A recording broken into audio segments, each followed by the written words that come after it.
everybody, it's Jo. Welcome back to my YouTube channel. Thank you for joining me. Today I thought I would create a card and I'm going to use one of these Altenew stencils. So these are builder stencils and they create some really cool patterns. So this one here is Heart Builder Stencil. So this is the pattern that you get. So essentially what you do is you use the front side, then you flip it over and you use the back of your stencil, and it then creates those funky patterns. So that's the Heart Builder. This one is the Colour Block Hearts Stencil. So this creates these little hearts, and you get that part here where the, a bit hard to see, where the colours overlap. This one here is called the Diamond Builder Stencil. So this one here, you get some really cool looks here. I think you can get these a couple of different ways. And this one here is the Weave Builder Stencil. So this is the one that I'm going to use today. And this creates like, it's almost like a 3D optical illusion kind of look. So I'm going to have a play with that.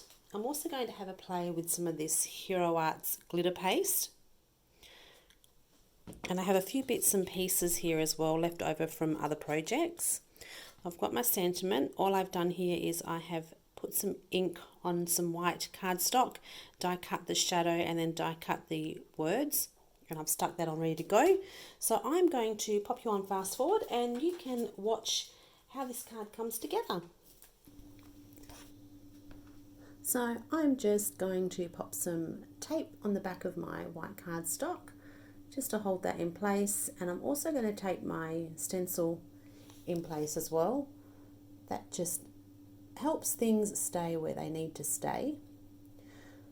So you're going to see as well, just on that top corner there, which I've just taped over, I actually put just a mark on these stencils so I know which is which side I've started on. So that then tells me that I need to flip the stencil the other way once I've done this first layer. So I'm using the Altenew ink. You could use any ink at all here that you like. You can use your oxides, you can use any ink. So I've gone quite light for this first layer, and I probably actually could have used maybe a bigger brush, but I think the reason this is taking a little while is because my ink pad needs re-inking. So I'm going to use the same colour. I'm not going to swap colours out at all. I'm just going to go a little bit heavier handed when I use the other side of the stencil. So you can see I'm cleaning off the stencil there, and then I'm going to flip it over. When I flip it over, I'm going to line it up. You'll be able to see it's relatively easy to line up.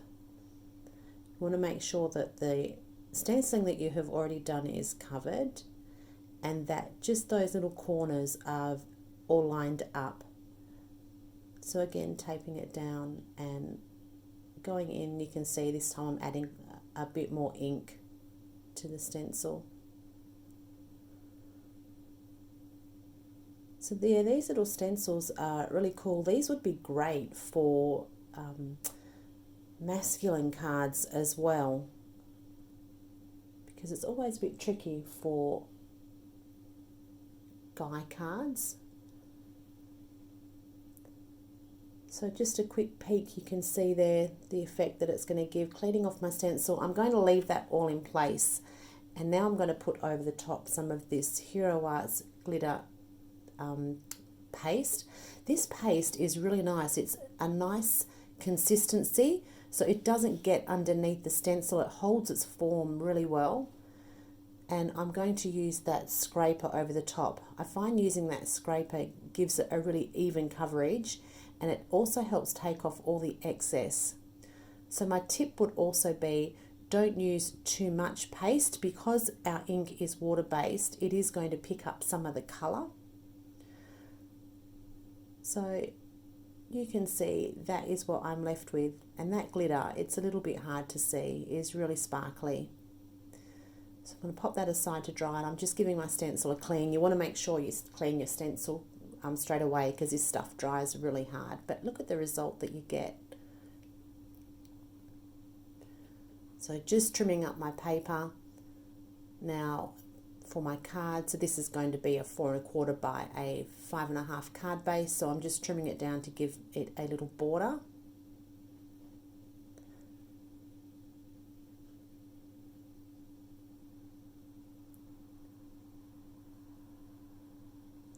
Popping that on my card.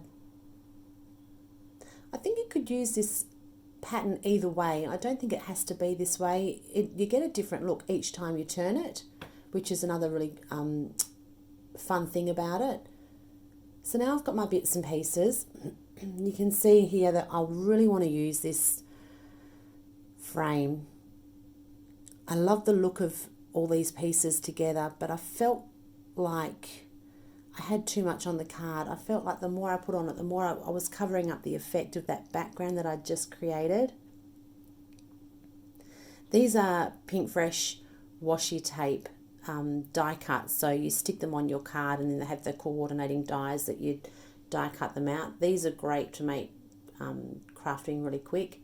So yeah, I'm coming back to that frame again. I really like that look, and maybe on a background that I hadn't put all that effort in, it might have, I mean, it still works, but it might have worked a bit better on a background that I didn't put all that effort in.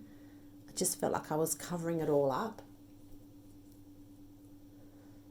So I'm going to glue those pieces into place. I don't want that orange bit there, so I'm going to pop my sentiment over the top. That sentiment is just a layered sentiment die from Paper Rose, and I've just coloured the cardstock in the same ink as the background. I'm going to pop it up on some foam tape.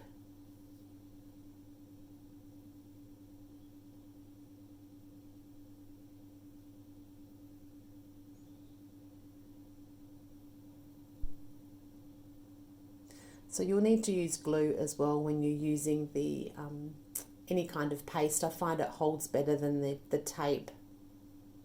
So be generous with your glue. And I'm also going to add a little bit of glue to the back of the foam here as well, just so I can wriggle it around just a little bit and get it in place.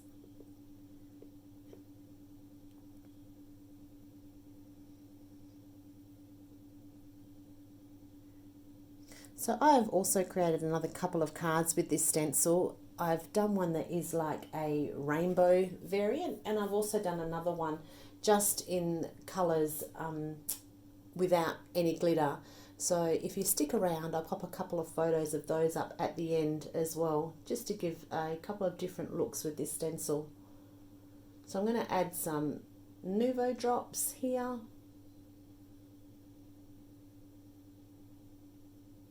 And my card is done. Thank you so much for joining me. If you like what I've created, I would love for you to subscribe and share some more ideas with you. Give my video a thumbs up as well, and I look forward to seeing you soon. See you later. Take care.